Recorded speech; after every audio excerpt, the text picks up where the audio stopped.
মুসলমানের ছেলেরা ও নওজওয়ানেরা তরুণীরা আমার মুরব্বিয়ানেরা শুনে রেখে দিন।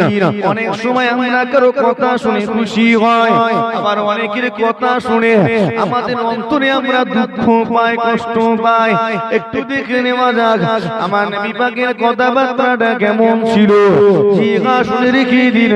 আমার নবী পাক সাল্লাল্লাহু আলাইহি ওয়াসাল্লাম যখন কথা বলতেন, আমার নবী পাকের কথা শোনার জন্য মক্কা মানুষগুলো, মক্কা বেদিনগুলো, কুফারে কুরাইশগুলো ছুটে ছুটে ছুটে ছুটে দলে দলে আমার নবী পাকের সম্মুখে এগিয়ে হাজির হয়ে যেতে।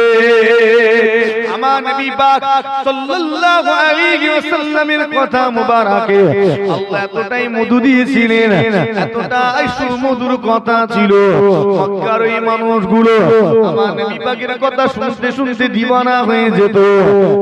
এমন কিছু মানুষ আমার নবী পাকের মজলিসে তশরিফ